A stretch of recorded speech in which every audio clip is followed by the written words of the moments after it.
올람이 헤벨을 만나다라고 하는 제목으로 오늘부터 전도서 말씀 시리즈를 시작하려고 합니다. 한 5개월 정도가 걸리지 않을까 생각이 되는데요. 여러분들께서 이 전도서 말씀을 매주 우리가 함께 곱씹으면서 우리의 삶에 또 하나님이 허락해 주시는 메시지가 무엇인지 함께 잘 귀담아 듣고 나아가는 그런 2025년도의 전반기가 되었으면 좋겠습니다. 자, 그런 의미에서 우리 옆에 있는 분들에게 한번 인사 한번 하실까요? 올람이 헤벨을 만났습니다. 자, 이렇게 한번 인사하시면 이게 무슨 말인지 나중에 알 겁니다. 시작. 올람이 올라 이게 아니라 올람이 헤벨을 만나다. 최근에 제 내면에 일어났던 일입니다. 특별 새벽 기도회를 진행하고 또 준비하는 가운데 자꾸 제 마음에 들어오는 한 가지 생각이 뭐냐면요, 저에게 주어진 시간이 그렇게 많지 않다라고 하는 생각이었습니다. 오해하지 마셔야 될 것은 제가 어떤 큰 중병에 걸렸기 때문이 아니라 시간이 너무나 빠르게 흘러간다라는 겁니다. 물론 시간이라고 하는 것이 화살처럼 빠르다는 거야 예전처럼 느끼고 있었지만 최근에 와서는 더더욱 그 말이 피부로 좀 느껴지고 있기 때문입니다. 아마 여러분들도 지금 제가 드리는 이 말씀에 아마 동의해 주실 수 있으실 거예요. 우리가 인생을 돌아보면 나이가 벌써 100년을 산다고 했을 때 50이 벌써 훌쩍 넘었고요. 자녀들은 내가 그저 품에 끼고 영원히 살 수 있을 것만 같았는데 그 자녀들이 어느덧 성인이 되고 직장을 찾고 결혼을 준비하고 또 자녀를 낳는 모습을 바라보면서 참 세월이라는 것이 빨리 흘러간다라는 사실을 보게 됩니다. 자, 그러다 보니까 세월이라고 하는 녀석이 저와 여러분의 머릿속에 흰 눈을 뿌옇이 뿌려버리고 도망가 버렸듯이 흰머리가 하나씩 우리의 모습 속에 보여지는 시간도 결국은 찾아오게 되죠. 그러면서 우리에게 자연스럽게 드는 생각 중에 하나가 뭐냐면 도대체 인생이 뭘까라는 겁니다. 우리는 믿는 자로서 하나님 앞에 살아가는 자들인데 하나님 앞에서 살아가는 나의 인생은 도대체 무엇이고 나는 누구일까? 오늘이라고 하는 선물을 우리 예수님이 저에게 주셨는데 이 오늘이라고 하는 선물은 어제 죽은 사람이 그렇게도 기대하고 바랬던 바로 그 선물의 하루일 텐데 과연 나는 이 하루를 정말 의미 있게 잘 살아내고 있는가라고 하는 질문을 문득 생각하면서 제 머릿속에 스쳐갔던 성경의 한 구절이 있습니다. 전도서 1장 2절과 3절의 말씀인데요, 전도자가 이르되 헛되고 헛되며 헛되고 헛되니 모든 것이 헛되도다. 해 아래에서 수고하는 모든 수고가 사람에게 무엇이 유익하겠는가? 여러분은 이 말씀을 어떻게 이해를 하십니까? 오늘도 땀 흘리며 주어진 나의 삶터에서 최선을 다해서 수고하는 그 수고가 만약에 여러분들에게 아무런 유익이 없다면 여러분 이것처럼 정말로 재미없는 인생이 또 어디 있겠습니까? 자, 이와 관련해서 성경이 특별히 전도서가 이야기하고 싶은 것이 도대체 뭘까요? 사실 제가 개인적으로 좀 궁금한 부분이 있었습니다. 자, 그래서 전도서의 말씀을 펼치고 한 구절 한 구절을 읽어 내려가면서 제가 깨닫고 또 느꼈던 부분들을 여러분들과 좀 함께 나누고 싶어서 우리가 전도서의 말씀을 주일 설교 시리즈로 선정을 하게 된 이유도 바로 거기에 있는 겁니다. 오늘은 첫 시간이기 때문에 전도서에 대한 개괄적인 부분을 여러분들에게 간단하게 설명을 좀 드리려고 하는데 한번 잘 들어보세요. 전도서라고 하는 이 책은 구약의 여러 가지 장르 중에 잠언과 욥기가 포함되어져 있는 지혜 문학이라고 하는 장르에 속해 있는 책이 바로 이 전도서입니다. 성경에서는 지혜라고 하는 것을 말하는데 성경이 말하는 지혜는 하나님을 아는 것이 지혜입니다. 조금 더 구체적으로 말씀드리면 나를 향한 하나님의 뜻이 무엇인지를 아는 것이 바로 지혜입니다. 자, 그런데 성경은 이 지혜를 우리에게 두 가지로 표현해주고 있는데요, 예전에 욥기 말씀을 여러분과 나눌 때 한번 설명한 적이 있었습니다. 자, 두 가지 종류의 지혜 중에 첫 번째 지혜는 규범적 지혜라고 하는 겁니다. Standard wisdom 이렇게 이야기를 하는데 다른 하나는 바로 반성적 지혜 Speculative wisdom 이렇게 이야기합니다. 자, 이 두 가지의 개념을 간단하게 한번 설명을 드려볼게요. 자, 먼저 규범적 지혜 Standard wisdom이라고 하는 것은 우리가 살아가는 이 세상에는 하나님께서 정하신 규정과 패턴이 있다라는 겁니다. 예를 들면 아침이 되면 해가 뜨게 되죠. 그리고 세상이 밝아집니다. 그리고 저녁 때가 되면 해가 지고 세상은 어두워집니다. 해가 뜨고 해가 지고 날이 밝고 날이 어두워지는 일정한 패턴이 있습니다. 또한 지금 시카고처럼 혹독한 겨울이 있으면 곧 새싹이 돋아나는 봄이 오죠. 그리고 나면 여름이 찾아오고 가을이 우리에게 찾아오는 일정한 패턴과 규칙에 따라서 세상이 진행되어진다라고 생각하는 지혜가 스탠다드 위즈덤, 규범적 지혜라는 겁니다. 마치 콩 심은 데 콩이 나고요, 팥 심은 데 팥이 나는 것처럼 이런 규범적 지혜라고 하는 것은 하나님이 저와 여러분들의 인생에 하나님이 정해놓으신 규칙과 패턴을 우리가 잘 이해하고 그것을 따라서 순종하면서 살아가는 것이 지혜고, 그렇게 사는 사람이 지혜로운 사람이다 라는 거예요. 자, 그런데 이와는 반대로 반성적 지혜라고 하는 것이 있습니다. 이거는 충분히 우리가 예상할 수 있는 규칙과 패턴이 있지만 그럼에도 불구하고 그 안에는 예외되어지는 조항이 있다라는 겁니다. 익셉션이 있다라는 거죠. 그러니까 좀 전에 설명드렸던 그 규범적 지혜가 말하고 있는 패턴, 그 규칙을 늘 바라봤던 시각과 관점으로만 바라보는 것이 아니라 다른 시각과 다른 관점에서 지금 흘러가고 있는 이 규범적 패턴의 지혜를 생각해 보는, 바로 그 지혜를 반성적 지혜라고 이야기합니다. 예를 한번 들어볼게요. 우리가 잘 알고 있는 욥기에 보면요, 욥기 앞부분에 욥이라고 하는 사람을 소개하는데 이 욥은 동방의 의인입니다. 그리고 하나님께서도 인정할 만큼 굉장히 의로운 삶을 살았던 사람이에요. 그런데 그 욥에게 돌이킬 수 없는 인생의 광풍, 고통이 몰아칩니다.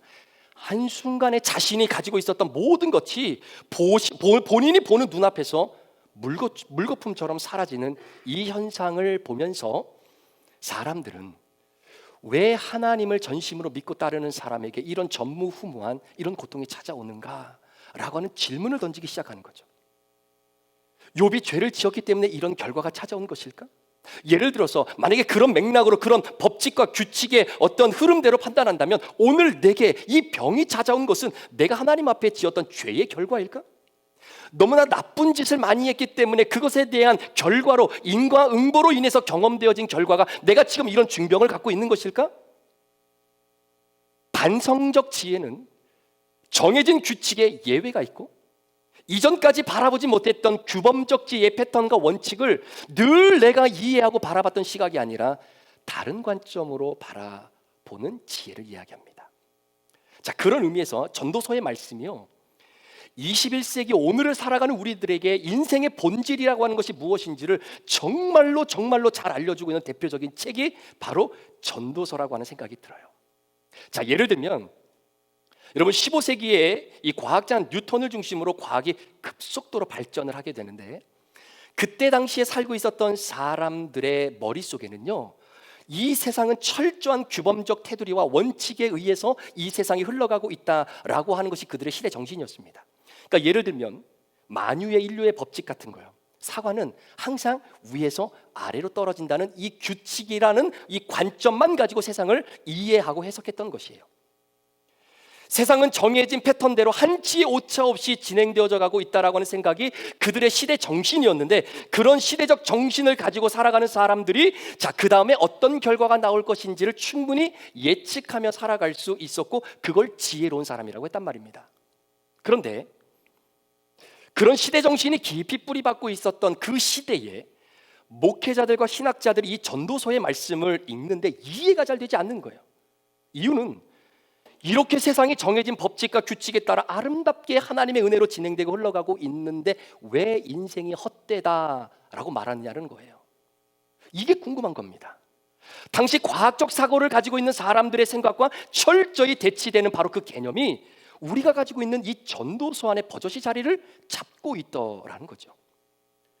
자, 그런데 15세기가 지나고 16, 17을 지나 21세기 오늘을 우리가 직접 살아보니까 우리가 살아가는 세상이 법칙대로만 흘러가는 세상이 아니다라는 것을 철저하게 깨닫고 보니까 전도서만큼 인생의 본질을, 전도서만큼 삶의 의미를, 전도서만큼 하나님의 창조와 피조물인 우리의 관계를 아름답게 설정해주는 책이 없다라는 거예요. 따라서 21세기를 살아가는 우리는 반드시 전도서를 읽어야 됩니다. 그리고 그 전도서의 핵심을 알아야 인생의 본질이 하나님 앞에서 어떻게 해석되어질 수 있는지를 경험할 수 있게 되는 것이에요. 그런 의미에서 오늘부터 시작되는 우리 전도서 말씀 시리즈를 놓치지 마시고 저와 함께 이 여정을 끝까지 잘 마칠 수 있기를 축복합니다. 자, 먼저 별로 안 가고 싶으세요?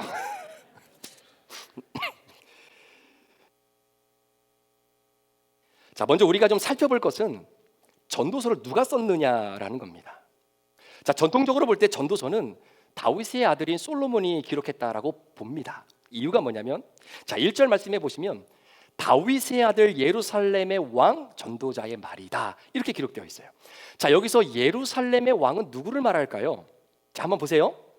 여러분, 다윗이 통일 왕국을 이루고 난 이후에 그 통일 왕국은 솔로몬 시대까지만 이어집니다. 그러니까 솔로몬이 죽고 난 이후에 북쪽은 여로보암이라고 하는 왕을 중심으로 북왕국 이스라엘이 형성이 되고, 남쪽은 르호보암이라고 하는 왕을 중심으로 남유다가 형성이 됩니다.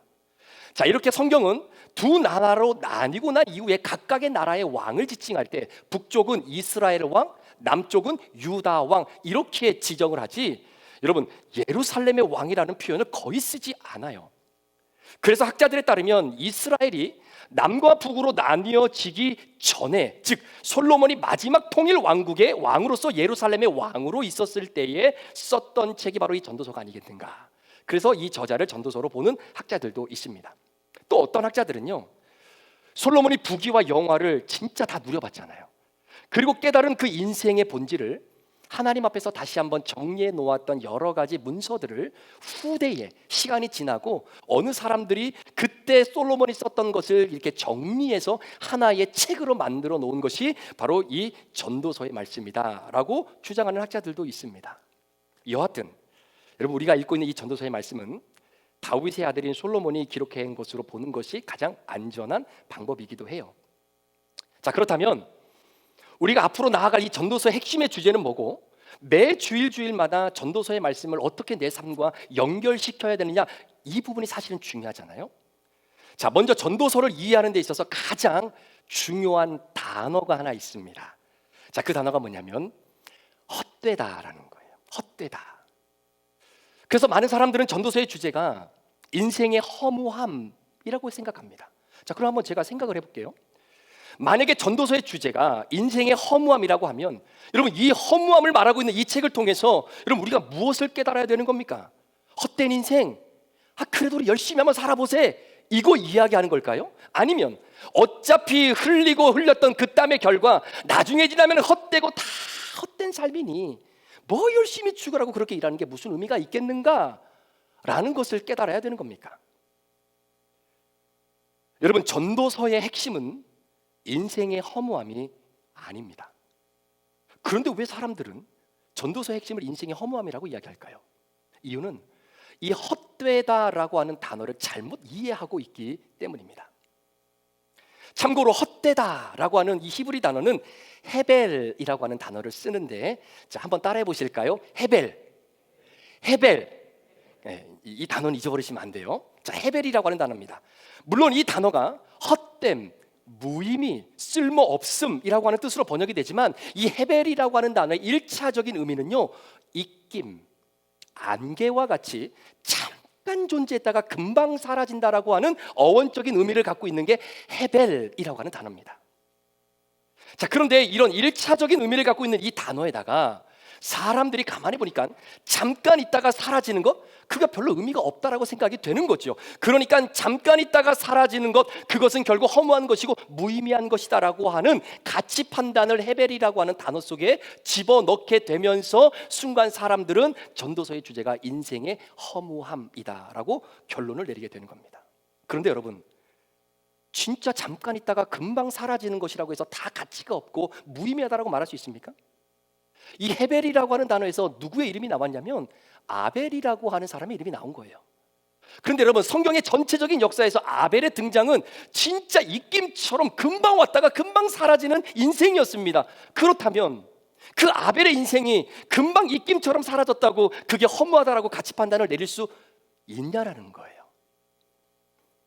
따라서 전도서에 등장하는 이 헤벨, 헛되다, 무의미하다라고 하는 이 단어는 그렇게 해석하는 것이 아니라 짧다, 금방 사라지다, 찰나다 라고 하는 의미로 이해를 해야 훨씬 더 전도서의 핵심을 근접한 해석이라고 볼 수 있는 겁니다. 그러니까 우리가 잘 알고 있는, 금방 읽었던 전도서 1장 2절의 말씀도 이렇게 해석을 하는 게 사실은 맞는 거예요. 들어보세요. 전도자가 이르되 인생은 헛되고 헛되며가 아니라 인생은 짧고도 짧으며 짧고도 짧으니 모든 것이 순식간에 사라지는 것들이다. 이렇게 해석을 하는 게 맞는 겁니다. 자, 그런데 이 헤벨, 짧다, 입김처럼 금방 사라지다 라고 하는 이런 인간의 본질을 극명하게 표현하기 위해서 전도서 기자가 우리에게 던져주는 또 하나의 굉장히 중요한 단어 하나가 있습니다. 자, 그것이 뭐냐면 바로 하나님의 영원함을 표현하는 올람이라고 하는 단어예요. 뭐라고요? 올람. 자, 한번 따라해 보실까요? 올람. 그러니까 헤벨, 올람은 반대 개념이에요. 이 두 가지의 트랙이 전도서 끝까지 이걸 끌고 갑니다. 그러니까 여러분들이 엘람과 그리고 올람과 헤벨, 이 두 단어를 잘 기억하시면 돼요. 자, 하나님의 영원, 올람에 비하면 한 사람의 생명은 마치 김이 서렸다가 사라지고 바람이 스쳐가는 것처럼 아주 짧은 순간에 불과하다라는 것을 전도서 기자가 말해주고 싶은 겁니다. 자, 그런 인간이 그 크신 하나님의 창조의 규범과 패턴을 파악하는 것이 가능할까요? 불가능할까요? 자, 그러니까 전통적으로 봤을 때 규범을 이해하고 하나님이 만드신 패턴을 인식하면서 사는 것이 그게 지혜라고, 규범적 지혜는 명명했는데 과연 그 규범적 지혜를 소유하고 살아갈 수 있는 사람이 누가 있겠느냐라는 겁니다. 따라서 전도서가 강조하고 있는 내용은 네 가지로 요약할 수 있습니다. 첫째, 패턴을 예측하며 미래를 대비하는 것이 오히려 아둔한 것이다라는 거예요. 둘째, 모든 경우에 대비하는 것이 지혜로운 것이다. 예측할 수 있는 것만 대비하는 것이 아니라 그렇지 못한 것까지도 대비할 수 있는 자세, 그게 지혜라는 거예요. 셋째, 인생은 길지 않다는 것. 언제든지 나는 죽을 수 있는 존재라는 사실을 항상 염두에 두면서 오늘을 살아가는 것이 지혜로운 사람입니다. 네 번째, 그래서 지금 주어진 현재에 만족하고 here and now, 지금 그리고 여기에서의 삶에 집중하는 것이 그게 지혜다라는 거예요. 따라서 전도서 기자는 오늘 우리에게 도전하는 겁니다. 헤벨, 즉 순식간에 사라질 것을 마음에 두며 살지 말고 올람, 영원한 것을 위해 오늘을 살아가라는 거예요. 따라서 지금 여러분의 손에 쥐고 있는 것 있잖아요. 그리고 여러분들의 손에 쥐고 싶어서 오늘도 혈안이 되어 살아가고 있는 그것, 그것이 헤벨인지 아니면 올람인지를 생각하면서 오늘 선택하고 오늘 결정하는 인생을 살라는 겁니다. 우리가 종종 쓰는 표현 가운데 해 아래 새 것이 없다, 해 아래 새 것이 없나니, 이 찬양도 아시죠? 이게 전도서의 말씀의 표현을 가지고 만든 찬양인데요. 자, 전도서가 강조하는 헤벨과 올람, 찰나와 영원이라고 하는 이 삶을 구분짓는 기준점이 하나 있습니다. 그게 바로 해 아래라는 거예요. Under the sun, 해 아래. 그러니까 전도자가 말하는 것은 해 아래에 있는 것은 헤벨이고요, 해 위에 있는 것이 올람, 영원이라는 거예요. 자, 그래서 전도서 1장 3절 말씀에 보면 해 아래에서 수고하는 모든 수고가 사람에게 무엇이 유익하겠는가? 여러분, 세상에는 두 종류의 사람이 있습니다. 해 아래의 것을 위해 사는 헤벨의 사람이 있고요, 해 아래에 있지만 해 위의 것을 바라보며 살아가는 올람의 사람이 있다는 겁니다. 자, 그렇다면 하나님의 자녀로 부름받아 택자로 이 땅을 살아가는 저와 여러분은 어떤 사람입니까? 우리는 해 아래에서 오늘도 살아가고 있지만 그럼에도 불구하고 해 위의 것을 소망하며 기대하며 바라는 인생을 살아가는 사람들이에요. 따라서 이 세상의 현상 속에서 올람에 속한 것, 헤벨에 속한 것으로 나눠지죠. 올람은 하나님의 영역에 속한 것이고, 예를 든다면 하나님이 말씀으로 천지를 창조하신 그때부터 지금까지 변함없이 계속되어지는 것이 있습니다. 예를 들어 해가 뜨고 지는 것. 혹시 여러분 중에 해가 오늘 떠야 되는데 뭐 하루 걸르고 뜬 거 본 적 있으세요? 아니면 바람이 여기저기에서 부는 것, 강물이 흐르고 연하여 흘러서 결국은 바다로 들어가는 것, 하나님이 창조하신 그 순간부터 지금까지 끊어지지 않고 계속해서 이어지는 올람에 속한 부분, 이걸 오늘 본문이 성경에서 이야기하고 있는 겁니다. 그런 세계 안에서 마치 하면 입김이 사라진 것 같이 그런 짧은 인생을 살다가 사라지는 존재가 바로 헤벨의 존재, 우리 인간이라는 거예요. 따라서 전도서의 핵심의 주제이자 가장 근본적인 지혜는 하나님과 인간을 극명하게 대비하는 건데요, 하나님의 크심과 하나님의 창조와 하나님의 그 영원성 앞에 바로 반대편에 머물러 이 세계에 잠시 머물다가가는 존재인 인간이 그 반대편에 위치하고 있는 겁니다. 자, 그런데 말씀을 준비하면서 좀 재밌는 표현이 하나 나왔는데, 여러분 8절 말씀을 한번 보시겠습니까? 모든 만물이 피곤하다는 것을 사람이 말로 다 말할 수 없나니 눈은 보아도 족함이 없고 귀는 들어도 가득 차지 아니하도다. 아우, 내 인생이 피곤해 힘들어, 이런 표현을 썼지만 여러분, 만물이 피곤하다는 말을 들어보신 적이 있으신가요? 자, 만물이 지쳤다라고 하는 표현은 무슨 의미일까요? 자, 우리가 그냥 원어적으로 생각해 보면 만물이 지쳤다라고 하는 것은 하나님이 정해 놓으신 패턴이 있잖아요. 규범적 지혜에 따라서 흘러가는 어떤 규칙이 있잖아요. 그러니까 만물은 하나님이 말씀하신 그 규칙에 따라서 끊임없이 가야 되는데 그 패턴이, 그 기능이 잠시 멈춰졌다. 이것이 만물이 지쳤다, 이렇게 표현하는 겁니다. 자, 사실 여러분, 영원이라고 하는 것에 비하면 진짜 짧은 삶을 사는 인간은 어느 누구도 지금까지 이 패턴이 바뀌는 것을 경험한 적이 있는 사람이 아무도 없어요. 아까도 말씀드렸지만 해가 언제 뜨고 지는지, 바람이 지치지 않고 계속해서 불어오는지, 강물은 멈추지 않고 연하에 흘러 바다로 흘러가는데, 여러분, 강물이 흘러가다가 너무나 지쳐가지고 오늘은 못 흘러가고 하루 쉬었다가 내일 흘러가겠습니다라는 것을 본 적 있는 분 계세요? 없으시죠?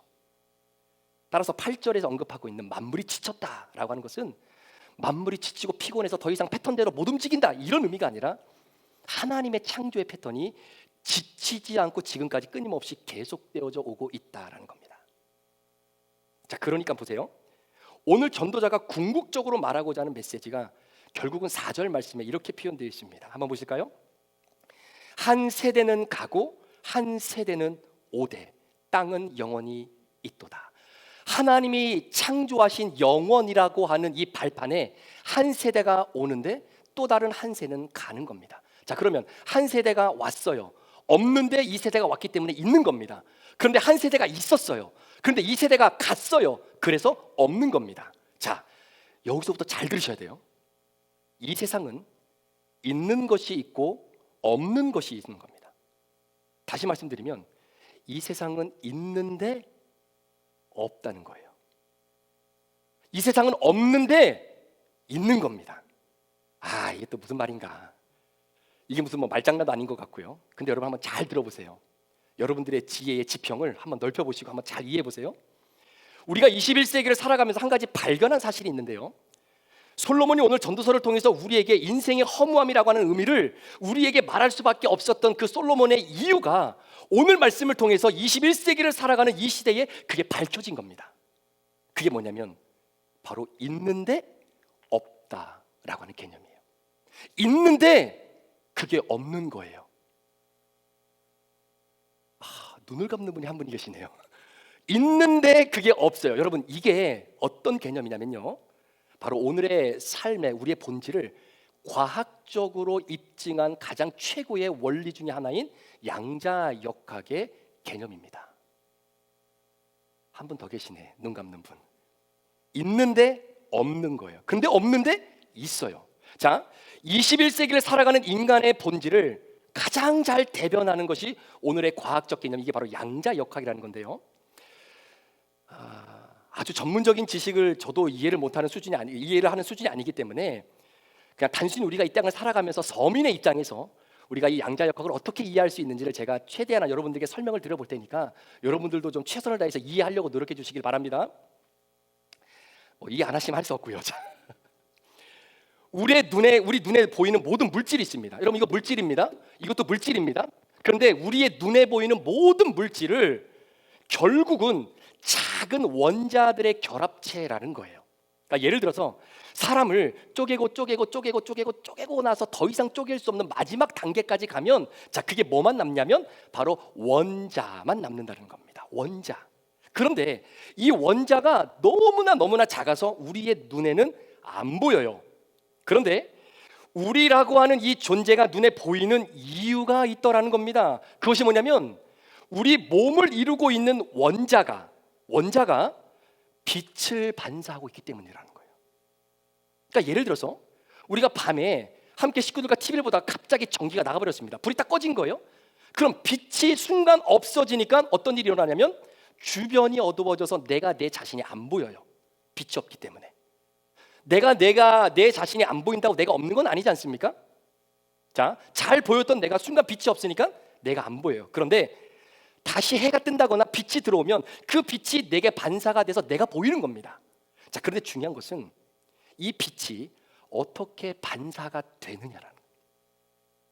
자, 과학자들이 보니까요, 마치 지구를 중심으로 태양을 중심으로 지구가 이렇게 돌고 있는 것처럼 우리의 가장 작은 단위인 원소, 이 원자를 중심으로 그 주변을 전자라고 하는 것이 돌고 있다는 거예요. 그런데 이 전자가 우리의 원자 주변을 돌면서 빛을 내고 있다는 겁니다. 그래서 우리가 보이는 거예요. 자, 그런데 어느 날 과학자들이 이 연구를 하다가요, 너무나 놀라운 사실 하나를 발견하게 됐습니다. 그게 뭐냐면 원자를 중심으로 전자가 돌고 있는데 이 돌고 있는 전자에 예상하지 못했던 간섭과 영향과 힘을 주니까 이 전자가 돌고 있었던 궤도를 뛰어넘어서 위치를 이동하더라는 거예요. 이렇게 돌고 있던 전자가 갑자기 이렇게 돌기도 하고 위치가 변경되더라는 겁니다. 자, 그러니까 여러분 생각해 보세요. 여기 있던 전자가 이쪽으로 위치를 이동했어요. 그러면 여기서 이쪽으로 이동했다는 것은 여기까지 가는 뭐가 있는 겁니까? 과정이 있다라는 이야기예요. 예를 들면 우리가 시카고에서 켄터키를 가려면 보통 어디를 갑니까? 어디를 거쳐가죠? 인디애나폴리스를 거쳐가잖아요. 아, 저만 그렇게 가나요? 인디애나폴리스라고 하는 그 과정을 거쳐서 우리가 켄터키라고 하는 지역까지 가는 겁니다. 자, 그런데 문제는 이 전자가 분명히 위치를 이동을 했는데 과정이 없어요. 과정이 없다라는 거예요. 그러니까 시카고에서 출발했는데 인디애나폴리스로 간 과정이 없는데 보니까 켄터키에 있는 거예요. 이 개념인 겁니다. 그럼 이게 도대체 어떻게 일어난 것이냐? 그래서 과학자들이 내린 결론이 있습니다. 이거 이해하지 말고 그냥 받아들이라는 거예요. 그냥 받아들여야 되는 결론이다. 그래서 여러분 이걸 이름을 붙일 때 양자이동이라고 이름을 붙인 게 아니에요. 이동은 반드시 과정이 있거든요. 근데 과정이 없기 때문에 양자이동이 아니라 양자도약, 양자역학이라고 하는 바로 이러한 개념을 쓰게 된 겁니다. 자, 그런데 중요한 것은 전자만 이런 현상이 나타나는 것이냐, 아니면 우리 몸을 이루고 있는 가장 최고의 작은 단위, 바로 이 원자도 동일한 현상이 일어나느냐를 놓고 과학자들이 유명한 실험 하나를 하게 됩니다. 판자 하나를 가지고 오고요, 2개의 줄기를 팝니다. 그리고 나서 2개의 줄기의 공간을 만들고, 그리고 그 뒤에다가 흰색 도화지를 대요. 자, 그러고 분무기 같은 걸로 입자를 이렇게 쫙 쏩니다. 그러면 상식적으로 생각을 했을 때 그 판자에 뚫어 놓았던 2개의 줄기, 그 줄기만 결국은 흰색 도화지의 입자의 흔적이 묻겠죠. 그렇죠? 이게 우리의 일상적인 생각입니다. 자, 그런데 과학자들이 진공 상태, 아무것도 영향이 없는 진공 상태에서 이 입자를 쌌더니 2 줄만 도화지에 묻어야 되는데 예상을 뒤엎고 상상할 수 없는 파동, 물결과 같은 그림이 그 판자 뒤에 있는 흰색 도화지에 그림이 그려졌다는 거예요. 그러니까 분명히 분무기를 쌌는데 그것이 판자를 뚫고 지나간 것처럼 흰색 도화지에는 파동을 일으키는 물결 모양의 그런 입자가 그려졌다는 겁니다.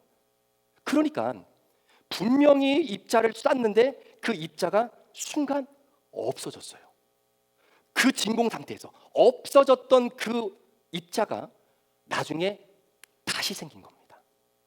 그래서 파동과 같은 그러한 그림을 만들어내는 거죠. 없는데 분명히 있어졌고, 있었는데 갑자기 없어진 거예요. 자, 그래서 과학자들이 그렇다면 동물도 이러한 현상이 일어나는가를 실험하기 위해서 1mm 정도, 우리 눈에 거의 보이지 않는 그런 곰벌레를 가지고 실험을 합니다. 그런데 모든 실험 장치와 외부의 간섭과 영향, 이 모든 것을 100% 완전히 차단해요. 철저한 진공 상태에서 분무기 같은 것들로 곰벌레를 쌌더니 곰벌레가 동일하게 판자 뒤에 그 역할이 나오는데 상상할 수 없는 모양의 그림이 바로 흰색 도화지에 묻어 있다라는 거예요. 마치 물결 모양처럼 파동을 일으킨 흔적입니다. 여러분, 제가 가스라이팅 하는 것처럼 저를 쳐다보는데 이게 과학적으로 입증된 사실이에요. 그러니까 외부의 간섭이 철저하게 차단되어진 진공 상태에서 곰벌레가 있다가 없어진 거예요.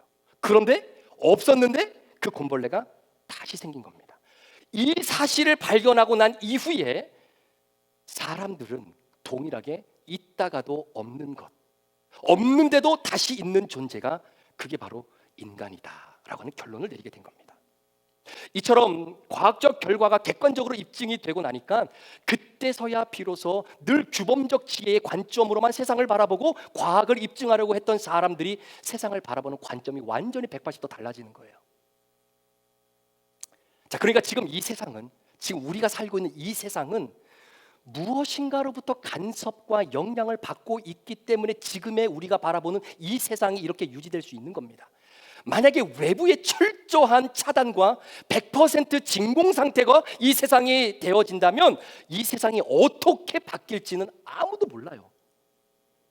그래서 양자역학을 연구한 과학자들이 이구동성으로 하는 이야기가 뭐냐면 세상의 본질은 있다가 없고 없다가도 있는 존재가 세상이라는 거예요.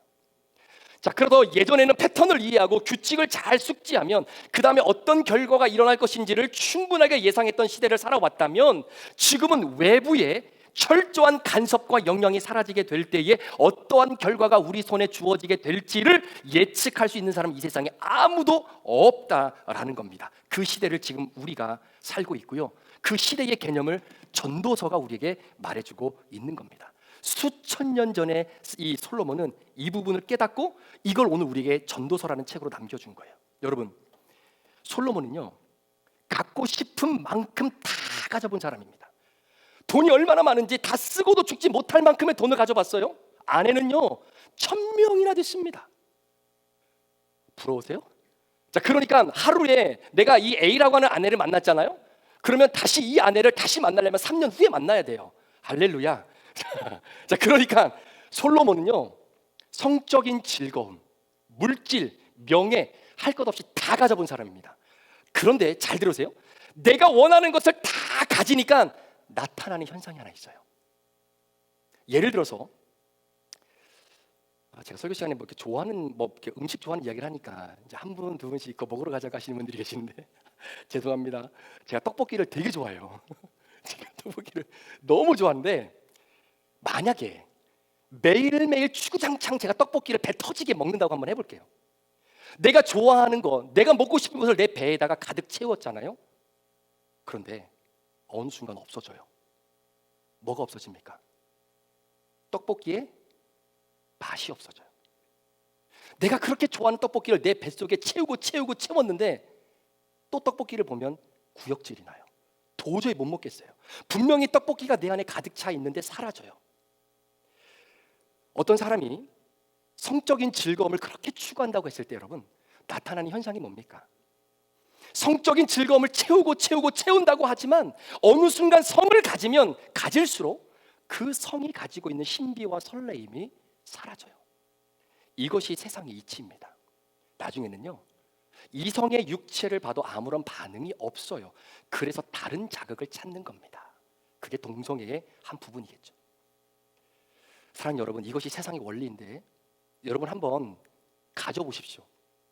여러분이 좋은 그 어떤 것을 한번 계속 가져보세요. 어떤 일이 일어날까요? 좋았던 것이 사라져요. 가지면 가질수록, 누리면 누릴수록 사라져요. 반대로요, 너무나 질려서 그걸 포기하고 버리잖아요. 그럼 포기하고 버린 것에 대한 나의 갈망이 사라지느냐? 아닙니다.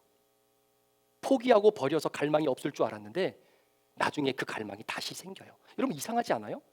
있으면 흥미가 없어지고요. 그런데 없으니까 흥미가 생겨요. 그러니까 세상은 영원히 있는 것도 없고 영원히 없는 것도 없어요. 이것이 끊임없이 반복되는 것이 바로 저와 여러분의 삶입니다. 여러분 돈 좋아하십니까? 저는 돈 좋아합니다. 자, 돈이라고 하는 거 한번 생각해 보세요. 여러분 모래를 여러분 한 주먹에 꽉 쥐고 있다고 한번 생각해 보면 돈이라고 하는 것이 그런 겁니다.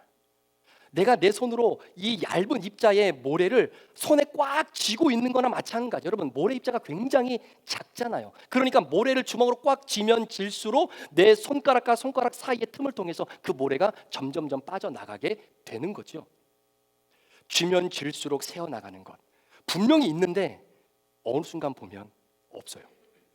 그런데 없다가도 어느 순간 있어요. 그런 분들 있죠. 우리가 갖고 있는 이 숫자상의 돈 갖고는 한 달을 못 사는데 근데 살아도 어떨 때는 남을 때가 있어요. 그런데 이 정도 풍족하다라고 하면 충분히 남을 거라고 생각했는데 나중에 뚜껑을 열어보면 없어요. 이처럼 세상은 우리가 눈 뜨고 볼 때와 눈 감고 있을 때 다릅니다. 이유는 우리의 눈에 보이지 않는 간섭이라고 하는 힘이 존재하고 있기 때문입니다. 자, 따라서 오늘 전도자가 말하는 그 헤벨, 헛되다, 한숨, 무의미, 의미가 없다, 이런 것을 뜻하는 차원에서 헤벨이라고 하는 단어를 말하고 있는 것이 아니라 그 입김처럼 후 하고 그 내뱉은 그 입김, 그 한숨이 그냥 사라지는 한숨이 아니라 결국 우리는 그것이 하나님과 소통하는 루하흐, 영, 스피릿, 이걸로 번역되는 역사를 이 세상을 살아가는 사람들이 경험해야 된다는 거죠. 자, 그러니까 어떤 사람은 있다가도 없어지는 그 허무의 자리에서 내 인생을 비관하고 우울증에 걸리고 결국은 염세주의로 전락되어 버려서 하나님과 완전히 등지고 살아가는 사람이 있는 반면에 어떤 사람은 그 영원하신 하나님의 그 임재 앞에 나는 아무것도 아니고 그냥 후 하면 있다가 사라지는 그런 아무런 쓸데기 없는 그런 찰나의 순간과 비교할 수밖에 없는 그러한 나의 자리에서 하나님을 만나더라는 거예요. 영원이라고 하는 개념 속에서 입김이 있다가 순식간에 사라지는 것처럼 짧은 인생을 살아가는 인간의 본질을 영원하신 하나님 앞에서 철저하게 발견하는 사람, 그 사람이 제가 돼야 되고 여러분들이 돼야 되는 것입니다. 따라서 오늘 말씀의 결론인데요, 헤벨이라고 하는 단어, 이걸 허무라고 해석하면 세상 아무렇게나 살다 가셔도 됩니다. 그러나 헤벨을 짧음, 순간, 찰나라고 해석하면 이 세상의 모든 순간이 그렇게 소중하게 여겨지더라는 거예요. 우리가 어떤 사람을 소홀하게 여길 때가 있습니다. 왜 그럴까요? 이유가 있습니다. 내가 어떤 사람을 소홀하게 여기는 이유는 내가 이 사람과 오래 있을 수 있을 것이다 라고 하는 착각 때문에 그렇습니다. 오늘 이 사람 잘해줘야 되는데 오늘 시간이 없어서 잘 못해줬어요. 괜찮아요. 어차피 내일 이 사람하고 또 같이 지낼 거니까. 그거 착각입니다. 하지만 헤벨을 아는 사람, 모든 것이 안개와 같이 금방 사라짐을 알기에 오늘 내 눈앞에 있는 이 사람을 사랑하며 살아가는 것이죠. 우리가 살아가는 삶은 서로 사랑하면서 살아도 시간이 모자란 인생이라고 이야기합니다. 여러분, 내 눈앞에 있는 배우자를 내일 또 볼 수 있다라고 생각해서 사랑하기를 주저하지 마십시오. 그리고 함부로 대하시면 안 됩니다. 엄마 아빠 학교 잘 다녀오겠습니다 라고 했던 아이가 저녁에 다시 돌아올 것이라고 생각해서 사랑을 미루지 마십시오. 삶은 정말 짧습니다. 좋아하고 사랑한다는 말을 내일로 미루지 마시고요, 있을 때 더 사랑하고 더 소중하게 대하시기를 축복합니다. 해 아래 새 것 없습니다. 그런데 매일매일 새롭게 만나는 방법이 있어요. 내가 보는 그 모든 것을 여러분들의 새로운 눈으로 바라보면 어제 봤던 그것이 오늘은 새로운 것으로 보이는 겁니다. 새로운 것을 찾지 말고 스스로 새로운 눈을 가지도록 노력하며 내 인생의 본질을 하나님의 말씀 앞에 비추어 보는 거예요. 여러분, 나를 만족하게 해줄 새로운 사람을 찾지 마세요. 새로운 눈을 가지면 어제 봤던 그 똑같은 사람이 오늘은 새로운 사람으로 보인답니다. 소망하기를 영원하신 하나님께서 순간을 살아가는 내 자신에게 오늘 이 전도서의 첫 시간을 통해서 저와 여러분에게 주시는 메시지 우리 함께 들었으면 좋겠습니다. 인생은 짧습니다. 그래서 사랑하십시오. 기뻐하고 감사하라. 그리고 있던 것이 없어지고 또 없던 것이 생기는 이 세상, 아무것도 영원한 것이 없으니 오늘을 사랑하십시오. 이 메시지를 우리가 마음에 품고 세상에서 살아가는 나의 본질을 다시 한번 인식함으로 인해서 이번 한 주간 여러분 사실 때에 여러분 그 누구보다도 여러분이 가장 사랑해 주셔야 될 사람 있잖아요. 그분과 함께 더 의미 있는 하루의 인생을 좀 만들어 가셨으면 좋겠습니다. 오늘 못 해주면 내일 해줄 수 있고 내일 못하면 그 다음 날에 해줄 수 있겠지라고 하는 착각 속에서 이제는 벗어나시고요, 그날 내가 할 수 있는 가장 소중하고 귀한 그 아름다운 인생의 본질의 의미를 하나님께서 사랑하며 살아도 부족한 시간을 주신 그 사람들과 함께 아름다운 믿음의 여정을 함께 만들어낼 수 있는 그런 저와 여러분, 그런 전도서 믿음의 여정이 되기를 주의 이름으로 축복합니다. 기도하시겠습니다.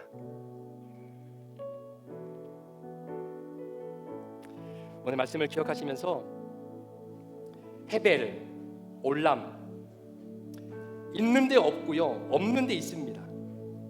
영원할 거라고 생각해서 오늘의 소홀함이 정당화되어서는 안 되는 겁니다. 오늘 주신 말씀을 잠시 머릿속에 기억하시고 가슴으로 내려오는 가운데 제가 오늘 질문을 여러분께 다시 한번 드립니다. 내게 주어진 인생에서 최근 그 무엇보다 내가 다시금 회복해야 할 요소가 나에게 있다면 그것은 무엇입니까? 내게 주어진 인생에서 내가 무엇보다도 지금 다시금 회복해야 할 요소가 있다면 그것은 무엇입니까? 최근 하나님의 영원하심과 위대하심 앞에 인간이란 나의 존재가 너무나 부족하고 연약한 존재임을 인식하고 깨닫게 된 적이 있다면 그건 무엇입니까? 하나님의 영원하심과 위대하심 앞에 인간이라고 하는 그 입김과도 같은 나의 존재가 너무나 부족하고 연약한 존재임을 인식하고 깨닫게 된 적이 있다면 그것은 무엇입니까? 이 시간 말씀을 기억하시면서 하나님, 내가 올람의 인생을 이 헤벨의 인생에서 살길 원합니다. 하나님 도와주시옵소서. 영원한 것을 얻기 위해 영원하지 않는 것을 포기하는 것이 어리석은 자가 아니라는 지금 엘리야 선교사님의 그 말씀이 오늘 우리 사랑하는 성도들의 삶에 적용되게 하시고, 그래서 영원히 함께 있을 것만 같은 내 사랑하는 사람들, 그럼에도 불구하고 언제 하나님의 타이밍이 있을지 우리는 모르지만 그 순간순간 최선을 다해 사랑하고 최선을 다해 서로 아름다운 믿음의 선한 열매를 맺어가는 아름다운 우리 부부관계, 부모관계, 또 우리 주의 종과 우리 성도들의 관계, 우리 브릿지교회가 될 수 있도록 성령님 역사해 주옵소서. 우리 말씀 기억하면서 주님 앞에 결단하며 내가 이번 한 주간 헤벨을 내버리고 올람의 인생을 어떻게 살 것인지를 우리 주님 앞에 결단하며 한번 기도하며 나가기를 원합니다. 기도합니다. 하나님 아버지 감사합니다. 아버지 이 시간 성령의 은혜와 능력으로 역사해 주옵소서. 하나님 아버지 내 마음을 주게 찐이 도우시고 역사해 주시길 원합니다. 하나님 아버지 우리는 부족하고 연약합니다.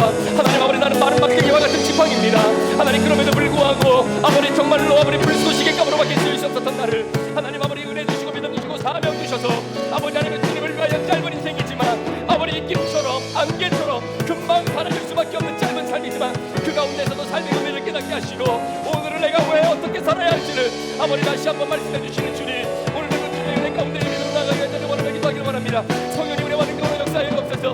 하나님의 놀라는 은혜와 능력을 믿음으로 원하며 나가기를 원하며 기도합니다. 우리 사랑하는 귀한 성도들 영원하신 하나님 앞에 나의 존재의 본질을 다시 한번 깨닫게 하시고 교만하고 자만한 마음들이 있었다면 하나님 주님 앞에 겸손하게 내려놓고 회개하며 그 하나님의 위대하심 앞에 하나님 다시 한번 내 마음을 내려놓고 주님을 의지하며 주님의 그 올라오심에 내 마음을 두고 나아가 나를 담귀한 시간이 될 수 있도록 성령님 역사해 주시고 인도하여 주옵소서. 주님은 조금에 끌어주시기를 원합니다. 한번 찬양합니다. 나의 하나님 그는 여호와, 나의 하나님 그는 여호와, 유일하신 이름 그 위대하심 찬양해. 세상 속에서 구별된 자로 주가 주 되심을 난 선포하리라. 나의 하나님 그는 여호와, 유일하신 이름 그 위대하심 찬양해. 세상 속에서 구별된 자로 주가 주 되심을 나 선포하리라. 우리 다 일어나서 같이 한번 찬양하실 때 여러분, 우리는 마른 막대기와 같은 존재입니다. 진짜 어느 누구도 거들떠보지 않았던 그런 마른 막대기, 근데 그것이 하나님의 손에 들려있으면 그게 홍해를 가르는 하나님의 사명의 막대기가 되는 것입니다. 짧은 인생, 언제 왔다 언제 갈지 모르는 우리 인생이지만 그 하루하루 순간순간 하나님 앞에 의미 있는 삶으로 막대기지만 하나님의 사명 감당하는 인생으로 우리의 본질로 변화되어지는 삶을 오늘도 살아가는 우리 성도들에게 달라고 우리 함께 이 믿음의 고백 가지고 찬양합니다. 내 손에 들려있는 내 손에 들려있는 지팡이 사용하셔서 주님만이 주 되심을 나타내소서. 맡겨주신 사명을 감당할 힘을 주시고 주 이름만 높이게 하소서. 완악한 세상에서 믿음을 지키는 자로 선하신 주 의지하여 살게 하소서. 거룩한 백성으로 구별된 주의 자녀로 주 이름만 따르게 하소서.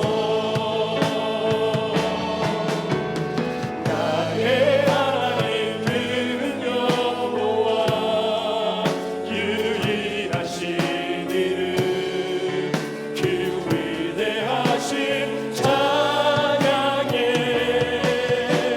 세상 속에서 구별된 자로 주가 주 되심을 나 선포하리라.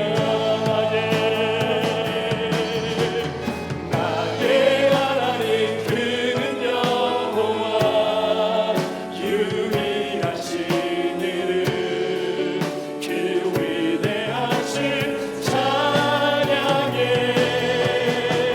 세상 속에서 구별된 자로 주가 주 되심을 난 다시 한번 선포합시다.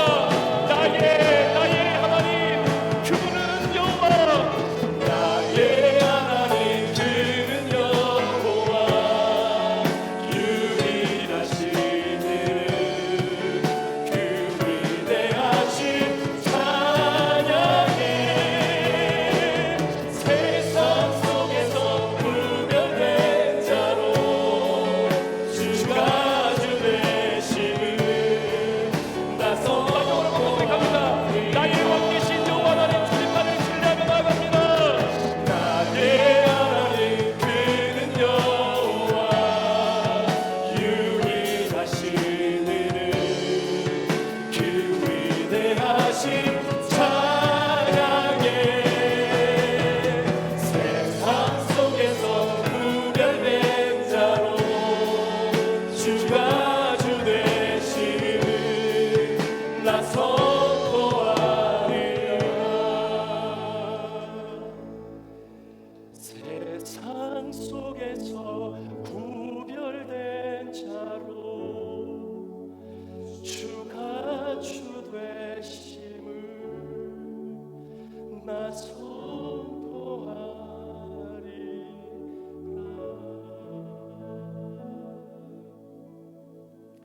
세상 속에서 주가 주 되심을 오늘도 선포하는 이번 한 주간, 그러려면 그 영원하신 하나님 앞에 헤벨의 존재인 나의 모습이 어떤 존재인지를 명확하게 깨달을 때 가능합니다. 그 믿음의 고백을 갖고 함께 축도하고 예배 마칩니다.